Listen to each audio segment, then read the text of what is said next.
The Little Painter of Sabana Grande by Patricia Maloney Martin. Illustrated by Robert Casilla. High in the mountains of Panama lies the village of Sabana Grande. It is very small. Just 7 houses of clay adobe stand alongside a brook in a grassy meadow. In the middle house lives the Espino family. At dawn one cool purple morning, the rooster next door crowed. The Espinos woke up. Papa went off to the meadow to milk the cow. Mama stirred up the fire in the open-air kitchen and fried golden breakfast tortillas. Fernando rolled up his straw sleeping mat and put it in the corner. He hurried to the kitchen to eat his tortilla right away. This was an important day. At school, Fernando had learned to draw colored pictures with crayons. Now school was out for dry season vacation, and Fernando was going to paint for the first time.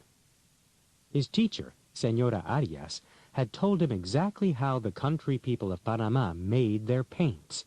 She said, "Black from the charcoal of a burnt tree stump.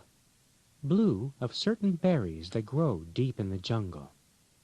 Yellow from dried grasses in the meadow. And red from the clay on the bottom of the brook." It took him a long time to make the paints. Black was easy, because the burnt stump of a big tree lay right next to the Espino's adobe house. But Fernando had to look before he found those certain berries deep in the jungle to make the blue paint.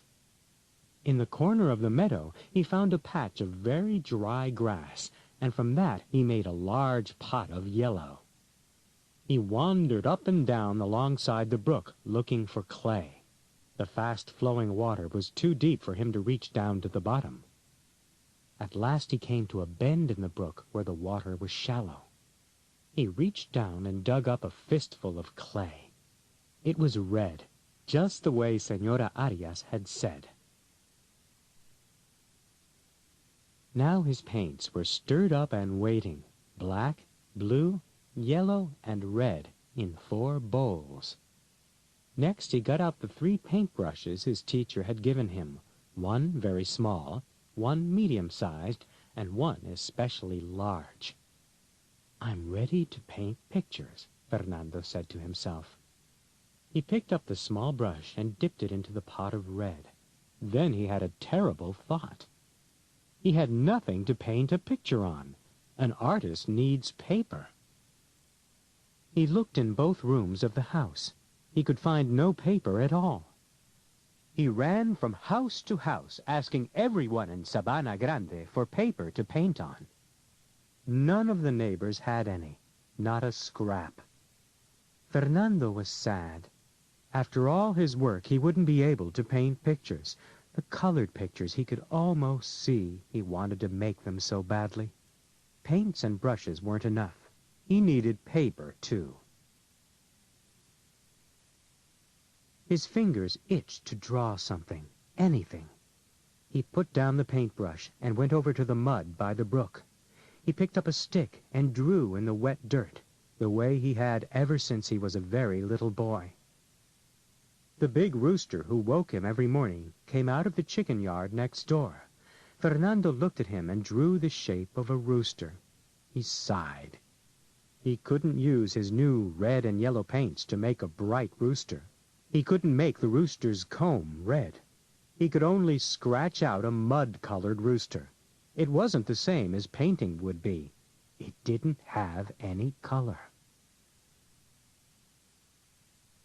Fernando looked around at the adobe houses of his village. Suddenly he got an idea.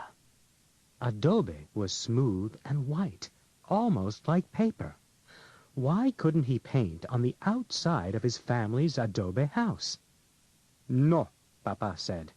"Who ever saw pictures on the outside of a house?" "No," Mama agreed. "What would the neighbors say?" Fernando looked at his pots of paint and was very unhappy. He wanted to paint pictures more than anything else he could think of. At last Papa said, I can't stand to see my boy so miserable. All right, Fernando, go ahead and paint on the house. Mama said, "Do your best, Fernando. Remember, the neighbors will have to look at your pictures for a very long time." First, Fernando made a tiny plan of the pictures he was going to paint, painting it with his smallest brush on one corner of the house. "Your plan looks good to me, Fernando," Papa said. "If you can paint pictures small, you should be able to paint them big." Fernando picked up his bigger brushes and started to paint a huge picture of the most beautiful tree in Panama, the flowering poinciana, on the left side of the front door. As he painted, he could look up and see the red flowers of a poinciana tree just beginning its dry season, blooming on the mountainside. The neighbors were very surprised. Señora Endara called out, "Come and see what Fernando is doing." Señor Ramon said, "Who ever saw a house with pictures on the outside?" Pepita, the little girl next door, asked, "Does your mother know you're painting on your house?"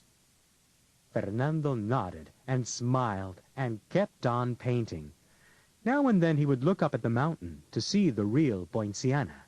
After a week, its flowers faded and died. Fernando's tree grew bigger and brighter and redder. On one branch, he added a black toucan with a flat yellow bill. On another branch, a lazy brown sloth hung by its 3 toes. The neighbors brought out chairs. While Fernando worked, they drank coffee and watched him paint. Next, he painted the wall on the other side of the door. An imaginary vine with flat green leaves and huge purple blossoms crept up the wall. Word spread about the little painter of Sabana Grande.